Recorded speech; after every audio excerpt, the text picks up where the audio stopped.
Mike, what is good to you? Being good or doing good is, I think, about altruism and about community contribution. So when I think, about people talking about doing good or myself, did I do good in anything? Did I do something that either contributed to myself having better character, that in turn contributed to me helping others more or having some kind of community contribution or impact? Welcome to Chasing Good, a circle group podcast with the aim to help us better understand the good that's happening in the world today. Thanks for tuning in, and I hope you enjoy. Hello and welcome to Chasing Good. Here with me today, we have Mike Davies from the Humans of Purpose podcast. Mike, thank you so much for joining me today. What an honour to be with you, mate. I look like I work at McDonald's and you look like a professional podcaster. And isn't it funny how the roles are actually in real life so seriously reversed? Oh, come on. Come off it. You're a very talented man, no doubt. Oh, none of that. Okay, so to give a bit of context, I was fortunate enough to meet Mike at the Social Enterprise World Forum back in... I think it was October last year. Okay, fantastic. And so, thank you. So, in meeting Mike, Mike plays a role in the social enterprise sphere across many layers. So, as a leader for a very well-renowned social enterprise in Australia, as well as he has run the Humans of Purpose podcast for how long now, Mike? 306 episodes, 305 episodes. Yeah. So I think if you do one every week, that's like 4 or 5 years. Yeah. So quite a legendary effort, you could say. And then you've also come from consulting and not-for-profit background. So you've got so many layers of context to help us talk to what we're trying to achieve here and understand more of within Chasing Good. But can we start by understanding a little bit more about your background? Where have you come from? And then we can go from there, if that's all right. Yeah, sure, mate. Look, there's a long and a short version, but maybe I'll just give you the sort of cliff notes because I get very bored talking about myself and my journey. I just don't find it that interesting, but maybe others will. You're on a podcast, mate. We need to... Sorry. This is the part where I need to delayer the onion and get to the good stuff. Yeah. Well, look, long and short of it is, the way I started out is that I've got 2 parents, a mum and a dad, who have always been lifetime public servants. So I've always had, I guess, a sense of civic responsibility and wanting to do good. So that's where my first notions and understanding of what good meant came from. And I suppose I've always aspired, a lot of people talk about their parents being their heroes, but for me, my folks very much are and always have been my heroes in many ways and always wanted to emulate that sense of community contribution the way they have. So the challenge for me was figuring out how to do that, how to get myself and harness what my skills were to actually produce good and contribution. It took me a long winding road to get there, and actually funny, I just released a Substack on the myth of career linearity. So maybe that's why it's so hard to make sense of me, but I'm a person who is not ashamed that it's taken me a while to find where I'm sort of heading and where I can make the greatest impact that I can, and that changes like a chapter in a book over time. So at first, I was always interested in business, so I started out doing a commerce degree, and funnily enough, in 2001 or wherever it was, dates me pretty badly, but my favourite subject was corporate social responsibility, and it still is, even though it's called many different things now. So did my commerce degree, didn't get a whole lot out of it other than that subject, which I loved, and an entrepreneurial passion. Went on to do law because I was sort of very interested in justice and equity in society. And from that, after spending a year as a judge's associate, after I graduated, realised that I never wanted to practice law because it just wasn't the right sort of path for me. I didn't have the right ambitions or the right probably skill set to be effective in that space. I thought about what do I love most about what I'm doing, and it happened to be research, policy, and ethics, really, and sort of working with a judge in the county court. Learning how to balance different ethical arguments and positions to make sense of really complex factual scenarios. So had a great passion for that, and that led me to getting deeper into policy, eventually working in government in health and social policy at a senior level. And after I did that, government for me was a great experience, great learning, but ultimately just too much bureaucracy, and not a great space as somebody who's a little bit more junior and young to have big ideas and want to drive innovation. So, I found in government, sort of one of the big gaps that I noticed was in the not-for-profit and for-purpose space, just a lack of strategic nous and impact measurement as well. So became very passionate about doing that and wanting to get a role in the not-for-profit space. At the same time, sort of really always wanted to start a business and try my hand at consulting in strategy and impact too.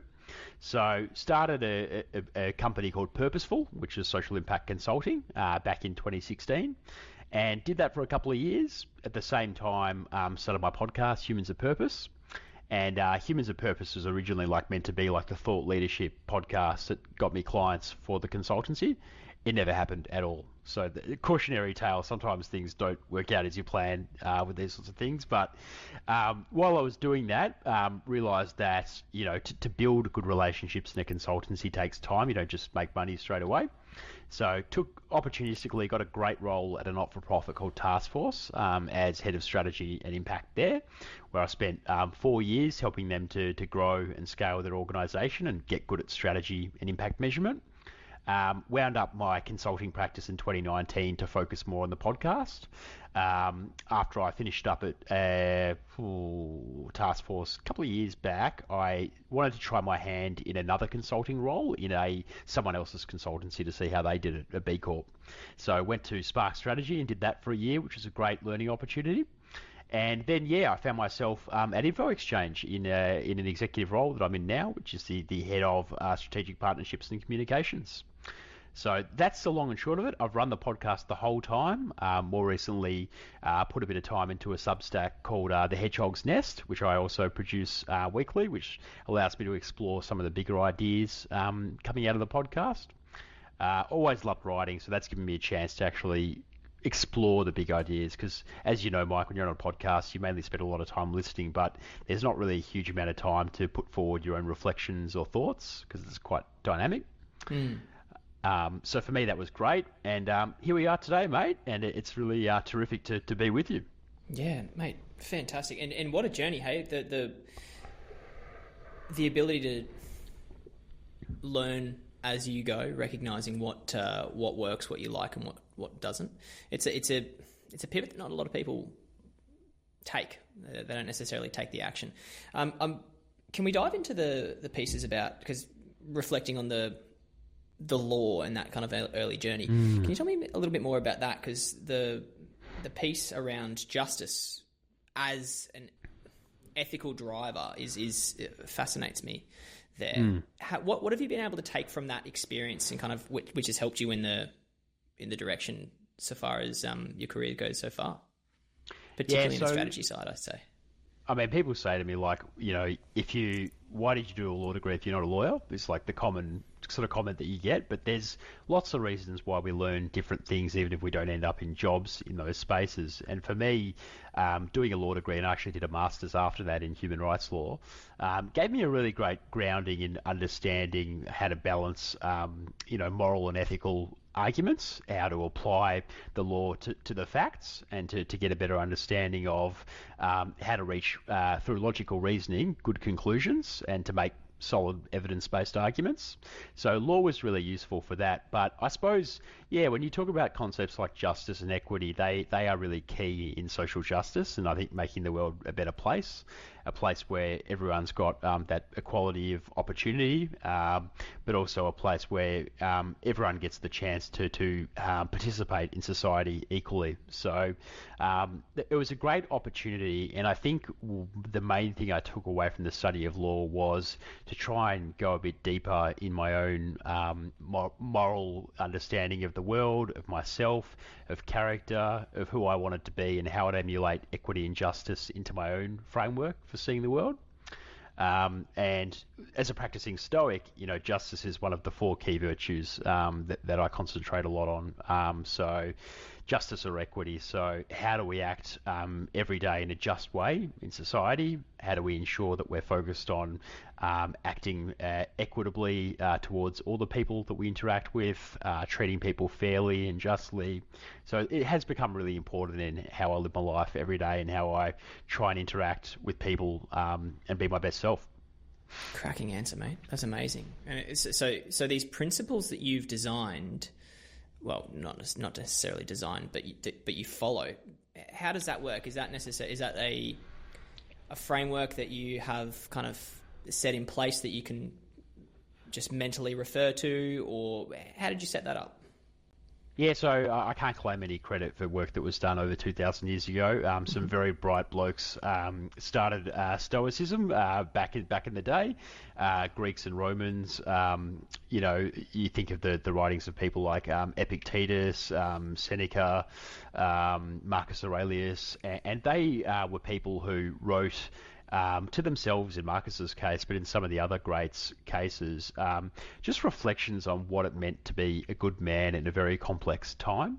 And look, men, because these were men who were writing at the time and the ones who were being listened to because of the disparities in society, but there are many very prominent female Stoics today, and Stoicism is very popular among females and people of all creeds.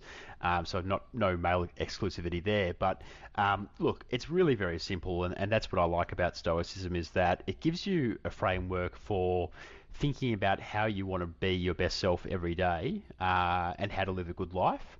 And it's very simple. It's really focusing on making sure that you've got your own house in order before you interact with the world and sort of, I guess, how you treat other people. So the key tenets are that you follow 4 virtues, which are courage, wisdom, temperance, and well, let me have a look at my ring here, which has got all of them. I forget sometimes. I wear this ring to remind me, which is quite good. Awesome.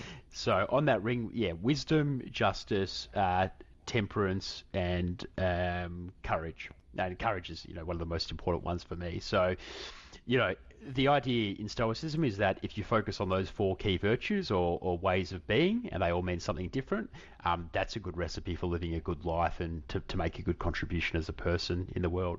So look, I do think about other ways and philosophies too, but for me, certainly what I've noticed is that maybe I always have been a Stoic, but it has helped me a lot more recently to I guess, be my best in pretty difficult circumstances. Amazing. And so, because there's 2 layers to it. There's the practice. There's the theory behind it, but then there's a practical application, which doesn't necessarily come as easily. Do you have an accountability measure, or what? How does that look? Yeah, I mean, look, a lot of Stoics do different things. So journaling is very big in Stoicism. I can't read my own handwriting, so that's pretty useless for me. But I do tend to do an audit each day of, like, how did I show up? How did I interact with people that I spoke to? And, when I wake up each morning, I think about, my character, and has the way I've acted or want to act that day, how is that going to reinforce my character along the lines of those 4 key virtues? So will I act generously and courteously? Will I act with respect to those around me? Will I show compassion? Will I be patient? Some of the things in such a busy, chaotic world, I mean, there's always that busyness that everyone's got and that kind of inability to pay attention. So not having been the most patient person for a whole lot of my life, I focus a lot on patience now, and having a son's help with that as well. Temperance. So how do we not react too much to things? There's also, every day we face mental hurdles, difficult colleagues, difficult circumstances that might happen to us when we're in the supermarket, or somebody rude, mouths off at us in traffic or something like that.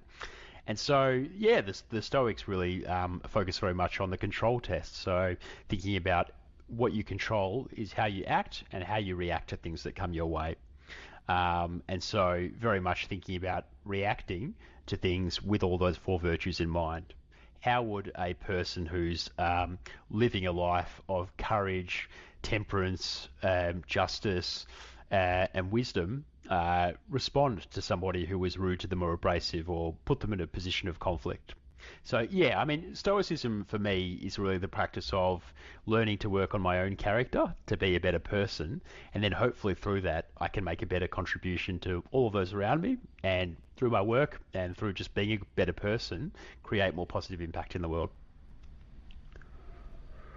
It's brilliant. It's brilliant. Can we talk to a little bit more around your career so far? Because you do, Sure.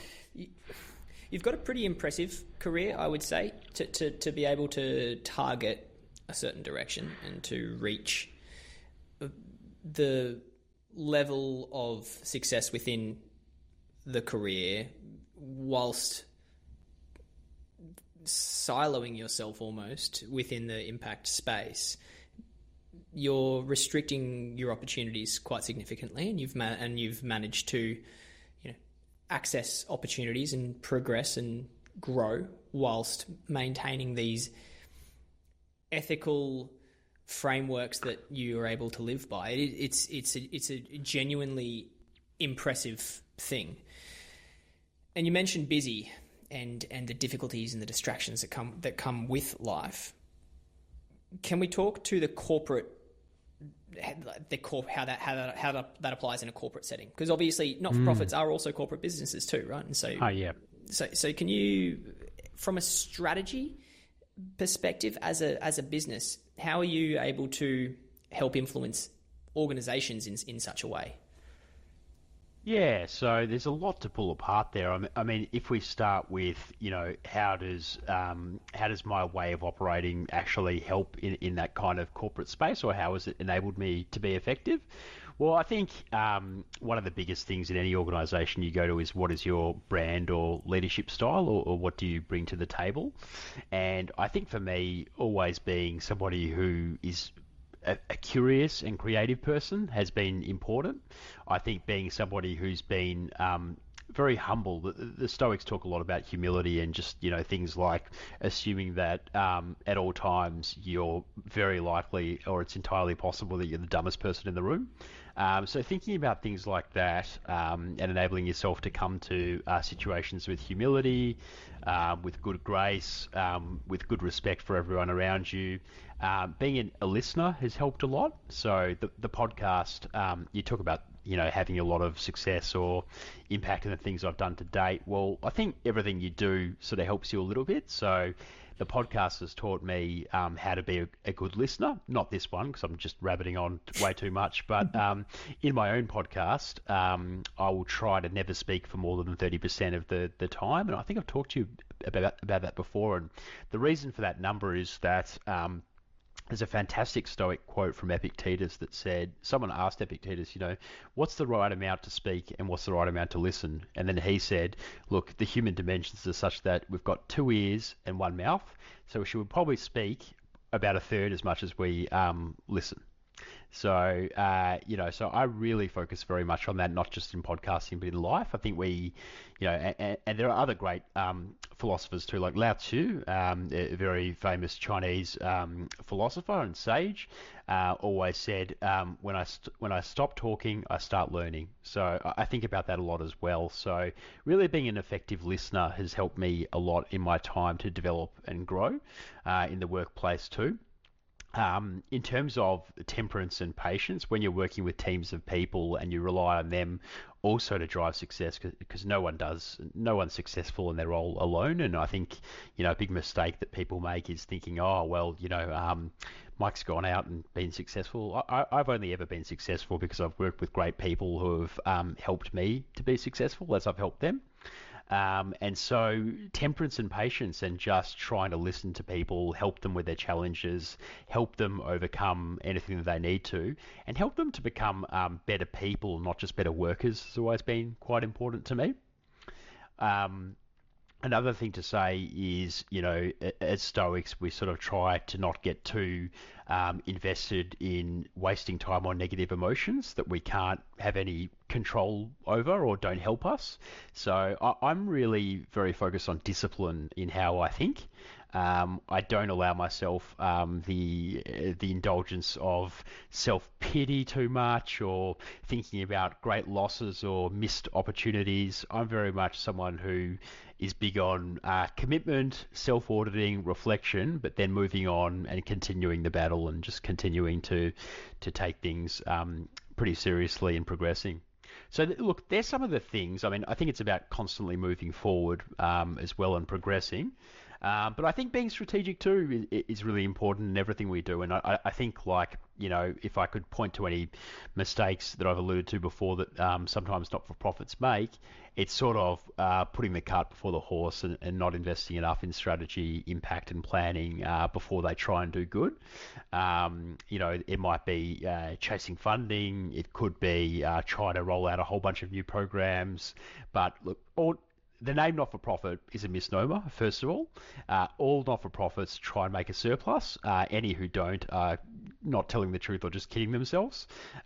Breaking even is the bare minimum result. So it's not profit, but it is surplus, and you have to really run an effective constrained business as a not-for-profit pretty much.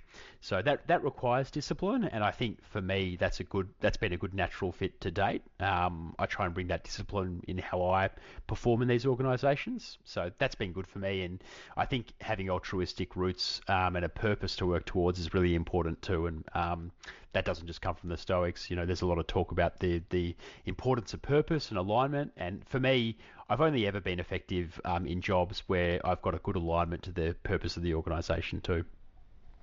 Yeah, okay. And if we're talking purpose specifically, that obviously can vary with different organizations, and you've worked for a few now. How do you align yourself to different purposes? Like, do you have a purpose for yourself, which you then will tailor to the organization, or how does that look? Yeah, so I'm a bit. It's going to sound funny coming from someone who talks about purpose all the time, but I'm a little bit agnostic. So my thinking is a little bit more around where can I have the greatest impact, and thinking about that a lot, even whilst I'm in a job. If I can see that my impact is waning or I'm not having as greater impact as I want in that organisation, it might be time to think about leaving. So it's very much around where can you have the most contribution or impact and help those around you or your community. That's fundamental, and so I don't think you can necessarily craft yourself just to the purpose of any organisation. Some people can, but it can also be a bit of a mistake, because some organisations that have a really good purpose, a really strong purpose, when you get in there, it's just nothing like that. No one seems to really carry that torch or sort of dance to the beat of that drum. So it's a bit kind of hard sometimes to think about identifying opportunities based on your own purpose or an organisation's purpose. I think it's very helpful to be clear on what you want to achieve and how you operate. For me, I tend to gravitate towards causes and things that are exciting and I think can have a good social impact. I have worked in drug and alcohol and mental health at Task Force. I've worked in government and health and social policy. In Info Exchange, it's been more around tech for social justice. So the sort of through line there around purpose for me has always been around like working for organisations that have a really good focus on impact, and often through health and social policy. At Info Exchange, it was my first chance to do that through tech, digital inclusion, and digital capability building, which also has flow-on effects for democratic participation, well-being. Ask Issues sort of enables us to focus on that direct impact to individuals too. So yeah, I mean, like, I think it's really good practice to just think about how do you want to impact in the world and where are you best placed to do that. And I continue to just sort of think about that with each new opportunity. So what is impact then? Obviously, impact can mean many different things for different people and different organizations. How do you measure it? Yeah, so there's lots of different definitions again, and we can go down many rabbit holes here, but I think social impact is really, you're looking at that 5 to 10 year span of time in which you're able to really change things for the better. Often it's systems change at that length of time, that 5 to 10 years, but you're thinking about the organization that you're at or the program that you're working with, how can you change behaviors, attitudes, circumstances, or knowledge of the target community that you're working with in a way that enables your organization to have a positive overall impact or change a system for the better? So thinking by way of example, at Info Exchange, we're probably thinking a lot around digital capability. So how do the programs and initiatives that we run now help us in 5 to 10 years to say that we've enabled a whole range of communities not just to be more digitally included and participate more in society, but also to have greater digital capability across all not-for-profit organisations so that they can operate efficiently, keep up with businesses who have a lot more disposable operating income, and really compete and deliver great value similar to businesses, despite the constraints of working in a I suppose you say, like expense-constrained environment. So yeah, you're really thinking about that change that happens over a longer term. Outcomes is your more kind of 1, 2 to 3 years. So you're thinking more like, okay, well, the outcome of running this program might be a percentage increase in awareness of something, or maybe it's a so and so percentage of people now use the internet in more effective ways in a rural community than they used to. So that's what you're thinking about in outcomes versus impact. Impact is more systems change and that kind of thing. Which is almost quite intangible, isn't it? Especially when you're going through that planning phase of, how are we going to create this impact? And the intangibility almost removes, well, not removes, but it's harder to get that core driver or emotion or make that emotional connection to that. Yeah, absolutely. Look, I think it is a tough one, and that's why impact measurement's such a big field now, and we're seeing it not just in the for good space, but philanthropy, impact investing, venture capital, ESG, and corporates spending a lot more time now on capturing impact, and there are a whole no one agrees on what the best way is to measure impact, and that's why you've got so many different models and frameworks, and it's pretty much like going into an ice cream shop. What do you feel like today, and just choosing which is the system that works best for you. But you'll see, there has been a trend over time that there's a lot more consolidated reporting now at the end of the year. So you'll get an annual report, but you'll often see in that annual report that most of it is around social impact, if it's a not-for-profit or social enterprise, with just a couple of pages on the financials at the end. Whereas you used to see these sort of annual information statements or financial reports being, 25 pages of boring financials with like 1 or 2 thank yous to the partners or a case study. It's all the other way around now, and I think with the corporates as well, you'll often see ESG disclosures. There's integrated reporting, which places a big emphasis on ESG and financial. You see sometimes separate social impact reports each year, which is great practice too. So everyone's doing it. It's becoming mainstream across all sectors, and that's going to be a really good thing, because I think where we see more transparency and disclosure, we see more people wanting to do the right thing. And then the SDGs come in as well, and they've had a big role to play in getting people to at least try and align around some global measures for improvement, which is good. Yeah, okay.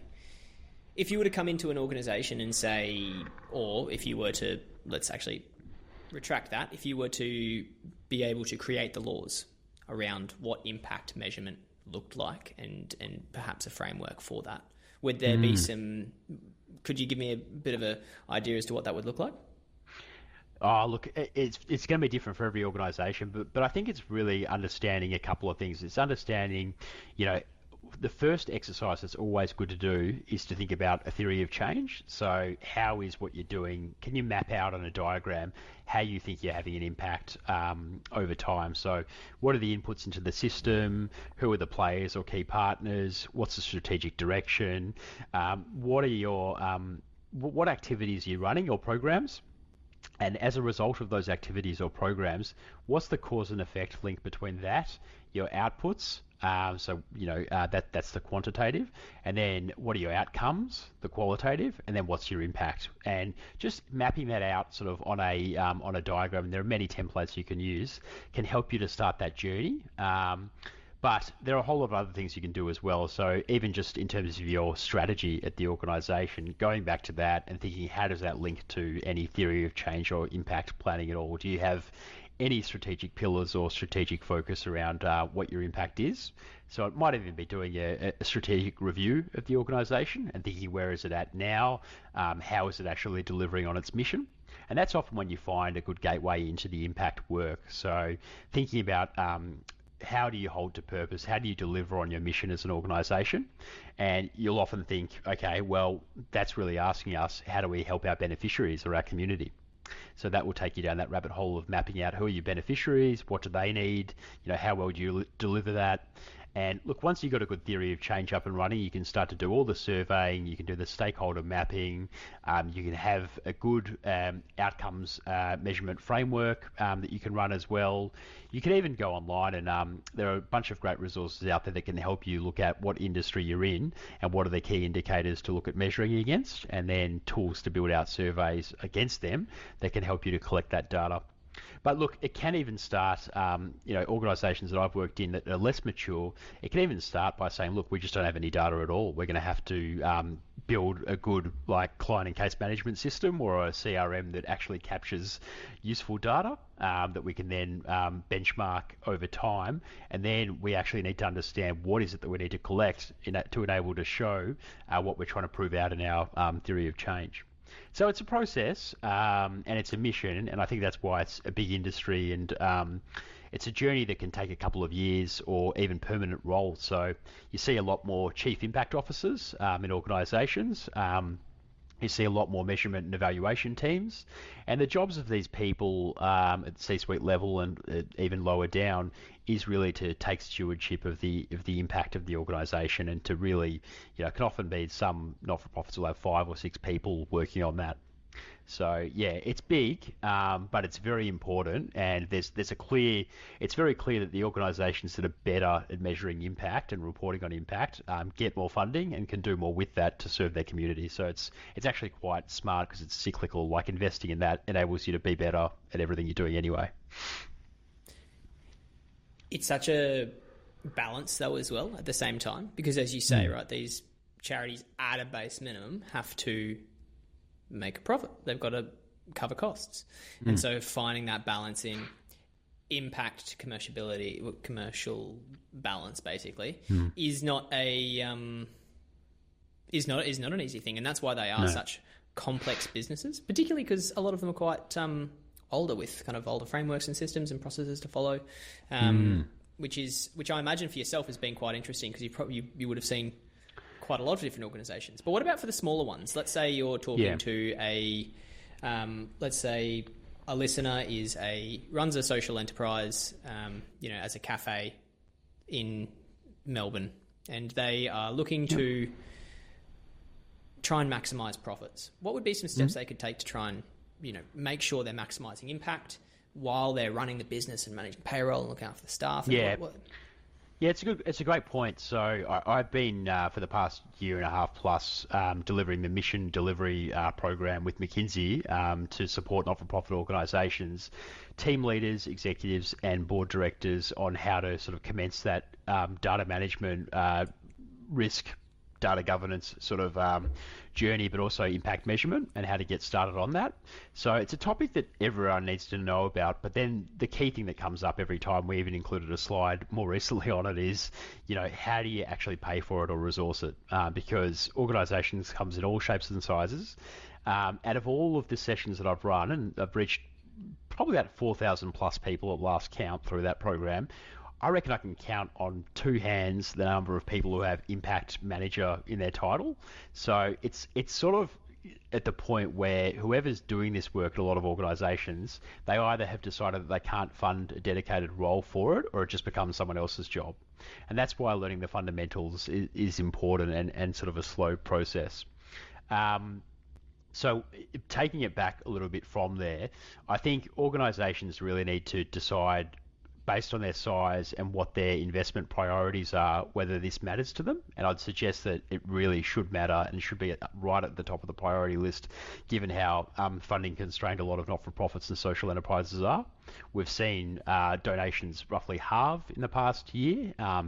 Cost of living crisis, so not-for-profits are under increased pressure. Government funding is also really dried up in philanthropic funding. So it's a more important time now than ever to get your impact measurement ready and get your house in order in that space.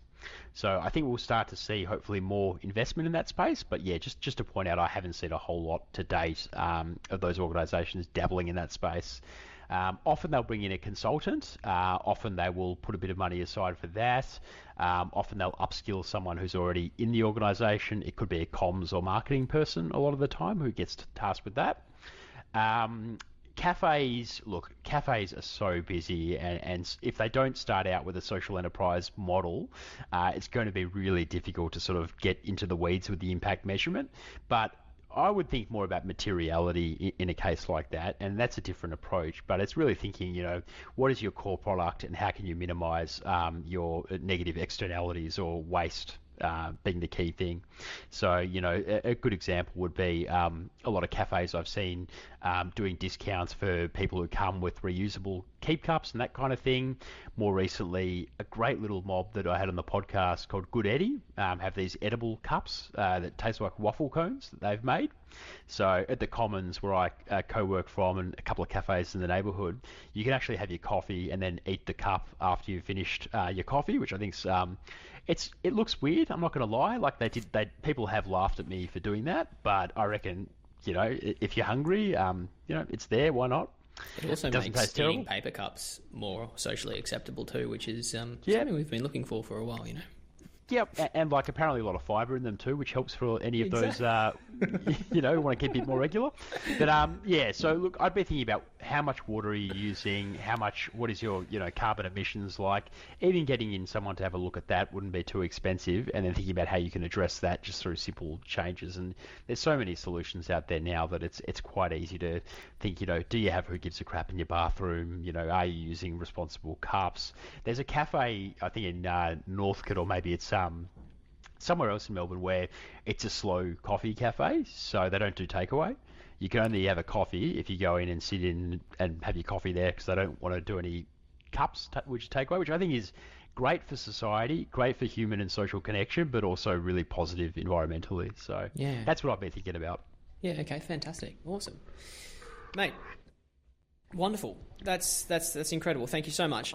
I'd like to dive into your time with the podcast as well now, if that's okay, because what an incredible effort and B, community and I guess a arena of information that you've been able to provide and share. There's not a lot of good content out there. That was part of my ambition to do Chasing Good, was because there really isn't. And what you've been doing for 300 episodes past 5 years is bloody incredible, mate. So kudos to you there, genuinely. Thanks, Mike. Can you tell me a little bit about I guess some of the lessons and learnings of the different peoples that you've spoken from, or how has that journey gone for you? Well, I think the first 150 episodes are pretty shit, so they're not available online, and don't try and listen to them or get them. I get requests every now and then from people saying, "Can I get episode 94?" No, you can't, because really. So you've gotten rid of them. Okay, so part of the reason for that is they lose relevance and currency, because it's not fair to the guest to have them publicly available information about things that happened 4 years ago. Because if someone stumbles across it, they might have changed jobs twice. They might have, their circumstances could be completely different. So they're hearing something that's so old that, just say they try and reach out to that person, it's just not relevant. It's not evergreen. Yeah, okay. But also, it's also just a good excuse for masking the fact that I had no training in interviewing, podcasting, or anything, and so the first 150 episodes were a real they're just terrible. Like the things that I was doing at the start, and some of the practices and how I'd operate were just bordering on unprofessional and just really stinky. So I'm happy that I've got past there. What I'll say, one of the big personal lessons is persistence and incrementalism. So what I try to do in everything that I do, and this is why I'm not like a I've never been an explosive high achiever in anything I do. I'm not a person who can turn around tomorrow and say, "Oh, I did this amazing thing." I'm the person who spends every day or every week trying to get 1% better at what they're doing, and just paying really close attention to it. And that's why my business took 4 years to do anything. It's why my podcast has taken 5 years to do anything. It's why in jobs it takes me at least 2 years to really, once systems are up and running, to deliver. So I think knowing that about me has enabled me to be comfortable with just persisting and getting better each week as being important. I think when you hit a certain point of quality and you understand what the formula is, you can be a lot better at delivering value and just relax a lot more, that you kind of are doing something good out there. Like, I totally agree with what you said, by the way, that there's a lot of terrible content. You know that there are like 3 million podcasts out there now? Really? Yeah, when I started, there was about only a couple of 100,000, and no one. There was literally one other podcast that was sort of dabbling in this impact and purpose space in Australia, but not many. So for me, I was lucky because I had chosen a niche that I really was passionate about, but no one else was doing particularly at all or well. And then just kept on going with it, and just because I'm stubborn and I don't like to give up on things, I think that's helped me along the way. But yeah, I think being somebody who's quite honest about where they're at with themselves and wanting to really just go on that journey, experiment and try things, has been a lot of fun. And I think building fun into things like this that aren't your main earner are really important, because let's be honest, like you and I are not Joe Rogan or Tim Ferriss, where we can't, this is not our full-time gig. This is something that we do to give back to community. So if something isn't paying you at all, or it's paying you like Seinfeld-style royalty checks of 11 cents every 2 or 3 months, that's what I get. You better enjoy your time, and you better have fun in doing what you're doing. And I think the audience can sense that. So my approach over time has just been really to make sure that I try and curate it. So try and find really good quality guests, try and get the most out of them and have fun with them, and try and unlock a bit of their wisdom to share with as many people as possible. And doing that has been great for me to learn also about what makes them tick. I think as a curious person, I probably would have done the podcast anyway, even if it wasn't being shared with anyone, because I just love trying to understand other people better. It helps me to understand myself better and what I need to work on. So, yeah, I mean, over 305 episodes, very hard to pick sort of some of the key things that I've learned. But I think a couple of things would be that, everyone lives really interesting lives and careers. Sort of explored that in the Substack this week around linearity, the non-linearity of careers. I think people who do more do better. So the notion that being busy, there's that old adage, if you want something done, ask a busy person. So people who do a couple of things rather than just one thing are just better at everything and have more fun in life. So I try and maintain that in my life too. As does my wife, who's just run off her feet all the time. But I think that's really good practice to stay busy. Keep learning and have hobbies has been a really important other one. So people who are like purposeful and successful, they're also really creative. They're also really into learning and mentoring and being mentored. And they're constant learners about life and themselves, so that they don't stop ever in trying to better understand themselves and what they could be better at, and trying to find new hobbies, new passions. One of the guys I talked to the other days just started flying helicopters amongst his other several jobs, and running a farm and whatever else. And people have all kinds of bizarre hobbies, but the idea of a hobby is really just to open yourself up to a different way of thinking and shifting your mind to something else. So keeping your mind very fresh has become an important way of how I try and operate. I think having time to reflect, time to listen to audiobooks, podcasts, time to be silent, time to focus on intense exercise, time to just be with my son and play and be in the moment. Yeah, just really keeping your mind fresh has been really important. Learning from other people that has sort of helped me along the way. Yeah, fantastic. If we were to look at the Stoicism that you were talking about earlier, is that something that you have always had? No, prior to the podcast, or not. kind of has this been part of a bit of a journey more recently? How's that?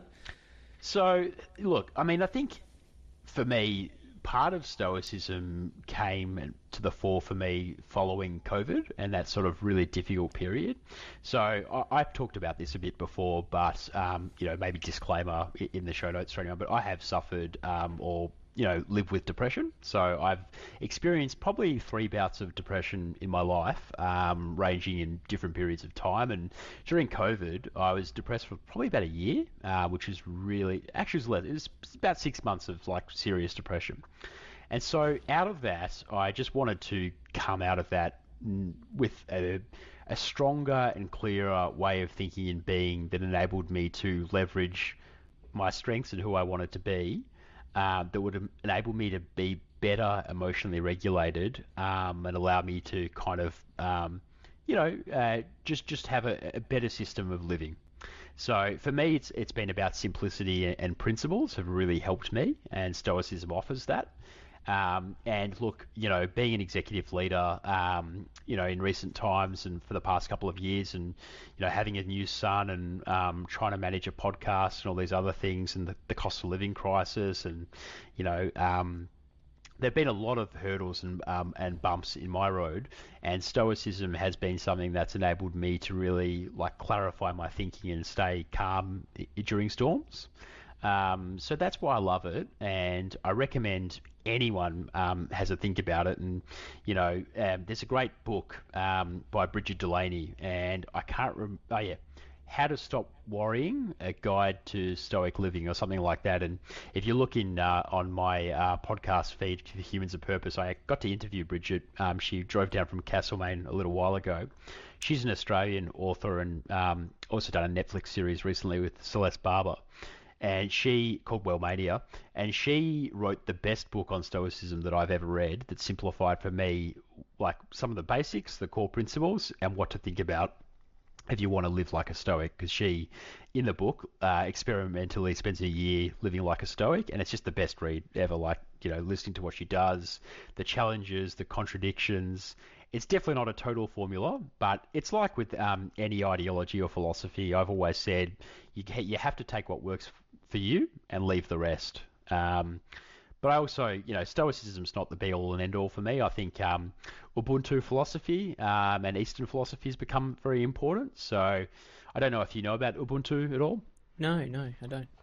So it's just the idea that like you are, therefore I am. So it's sort of like I couldn't be if not for you. So I'm able to be who I am because you're able to be who you are. So we are interconnected in our humanity, and your success is my success. So trying to think about that in terms of how we're all connected as people has been really good as well. So trying to really, even when things are going tough or things are going well, always being a cheerleader for your mates and other people in your life is being really important.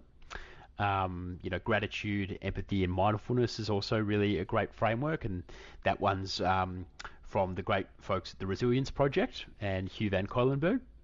So, look, I think you have to really look everywhere for answers and take as much as you can from the learnings of the wonderful schools of thought and people out there. Stoicism for me has just been like a really good building block for that. It's so hard, I find, to find a single set of beliefs or information that you can access and learn from. That we live in this hyperinflated world of information and activity, and the 17,000 different things that you have to achieve in a day to have a good day. Yeah. And the income you need to earn and the money you need to give away, and the sleep you've got to have and the exercises you've got to do and the heart rate you've got to have because of that exercise. All of these things. Philosophy, I think, is such a beautiful context to have, or just the practice of it. And it sounds like you've obviously undergone a really beautiful and empowering journey along the way to discover that. And discover that for yourself. Yeah. I mean, there's a lot of pressure, Mike. I mean, you know what it's like being a business owner and trying to fit everything into a busy life, relationship and work and everything. But, yeah, I mean, there are people that go different ways. There are people who don't think and just try and do everything to be like a master biohacker. So like those, the 5 a.m. club, and they go for a dip in the ocean, they go for a run, and they're constantly moving and not really thinking why they're moving and just doing all this stuff, and like the body fat's negative 5% or whatever, and it's yay. But look, I think you got to have some rules that work for you, and just working on your mind is really important every day. So trying to learn from other people, make sure that you've got some great audio books and podcasts where you can absorb new ideas, but then just take what you can from them and just make them non-negotiables in your day. So like for me, I've got a couple of non-negotiables. One is making sure that I connect with people that I love and care about at least once or twice a day. Another one is just to be kind to people that I interact with no matter who they are during the day. Another one is to get in either a long walk or a run every day, usually alternating. I like to get up at the same time every morning at 10 past 6. And I do that on weekends and holidays too. I like to have a bit of time for, and this is a bit indulgent, but sauna and ice bath. So I'm a strong believer in doing that kind of hot cold therapy. So I try and do that every day or two. Eating dinner as a family. You just got to think, what are the things that are important to you and how do you build them into your life?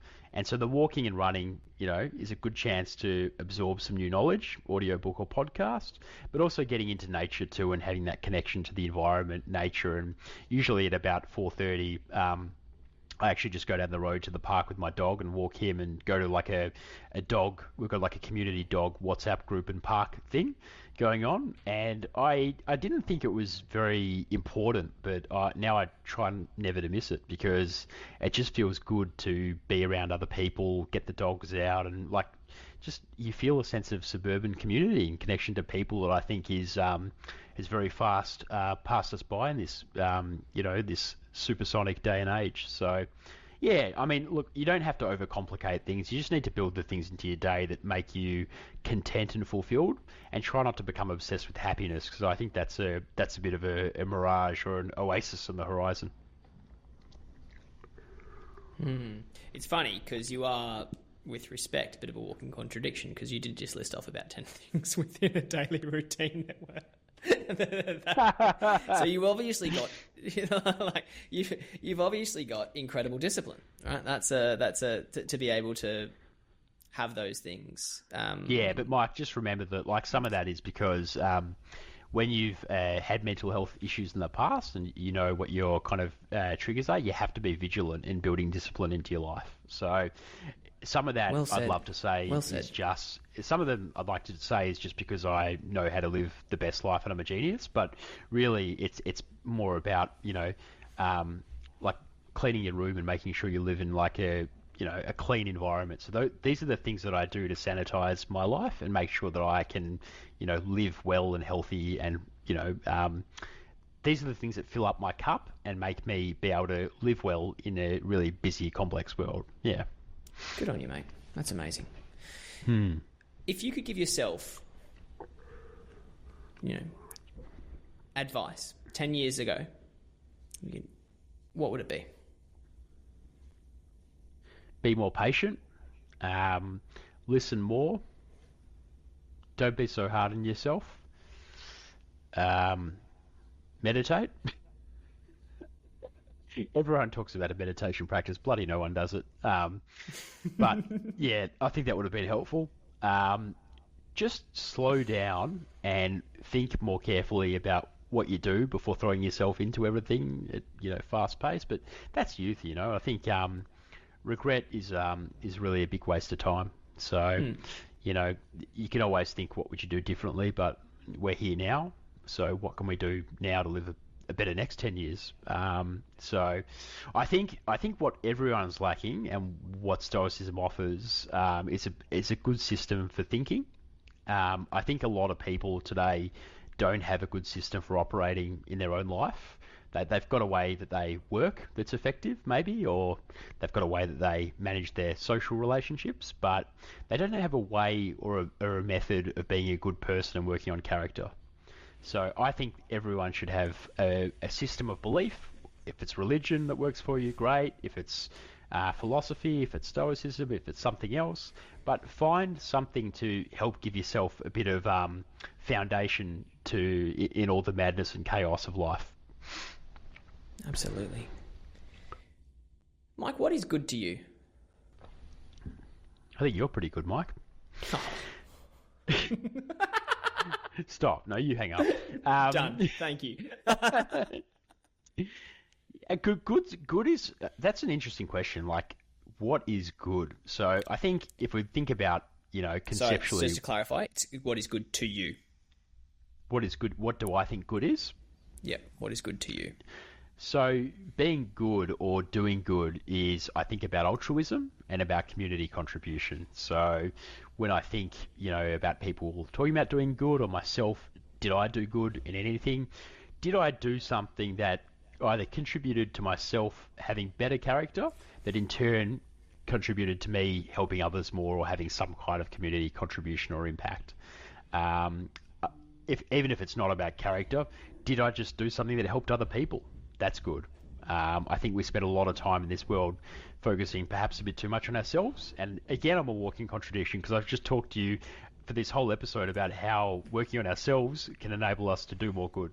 But you can, of course, just do simple things like help your neighbours, help your family, help your friends, volunteer, get out into the world, get outside of yourself and your own agenda and goals, and think very deeply about how you can help other people on their journey. And that's actually a very good mindfulness practice as well. Like, if you're ever somebody who gets a bit bogged down in their own agenda and their own foibles, get out of your own system and try and get into someone else's space and just lend a hand. I think that's a really great way of doing good. Absolutely. And it's so good for the sake of context too. Just that level of perspective.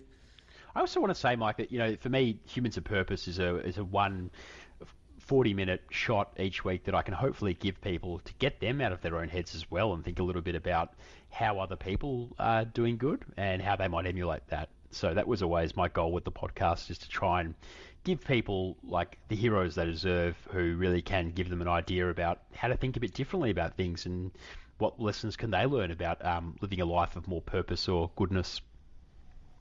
Mate, yeah, fantastic. Well, it does though, doesn't it?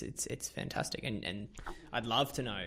You never will, but I'd love to know the ongoing impact that you've been able to make just by this persistence, however stubborn it may be, that you've stuck with this and been able to give so much to so many people. What would you say? Sorry. No, is that a question or? Oh no, it was just blowing smoke up your ass, mate. Okay, I'm happy to not respond then. Proceed. Continue. Yeah. What would you say the world needs now? I think the world needs more people. Everything is so complex, right? Yeah, and look, I was going to say, Mike, I think the world needs more people having the right kind of conversations, actually, and just putting more ideas out there that are independent and actually useful for people to help, live better lives. I mean, it's a lot of people. Journalism's changed. Where we get our information's changed, and so much of it these days is just trash and marketing clickbait. So I think what we can do as creators is, in a way, put up content that is authentic, it's refreshing, and it's oriented around seeing people gain knowledge, wisdom, or expertise that can help them be better operators in the world. So, I'd like to see more people like you and I doing this sort of stuff, whether it's writing, whether it's podcasting, whether it's recording videos or content, whether it's starting world-changing startups. Have a go at actually moving the needle and solving some of the world's biggest social and environmental problems, or at least providing a platform to talk to those people who are doing it to encourage more people to take on that kind of work. Yeah, I think it's more thoughtful conversation and discussion that's oriented around doing good, exactly like what you're doing, mate. Thank you, mate. Well, it's actually exactly like what you're doing, and what I'm doing is a significantly smaller scale of what you're doing. You're going to need to stop blowing the smoke up my butt because I'm getting dried out over here, mate. But look, you taking this on and starting what you're doing is fantastic. And I think it's a great example to people that you don't need a whole lot of experience to do this kind of thing, but everyone needs more of this kind of content. So more people just need to get up and start talking to people who are doing great things and try and share that wisdom, try and share what you learned, and try and most importantly integrate it in how you live a better life. Mate, that is fantastic.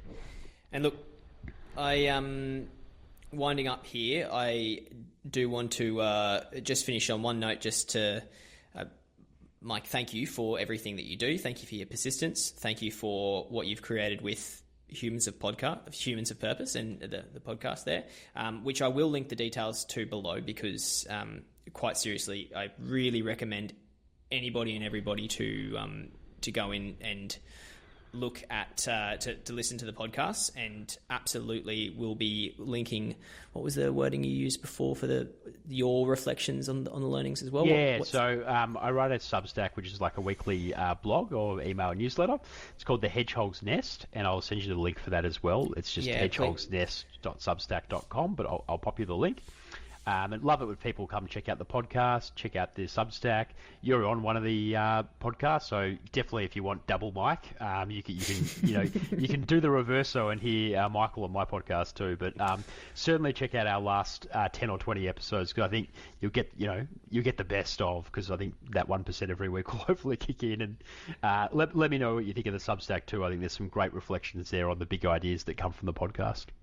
Amazing. Mike, you are an absolute legend. It is an absolute pleasure to see you again. Thank you so much again for taking the time. Mate, cheers. Pleasure, mate. Thanks so much for listening to Chasing Good, a Circle Group podcast. Our mission is to shift the world closer to kindness, sustainability, awareness, and action. We hope you enjoyed. Until next time.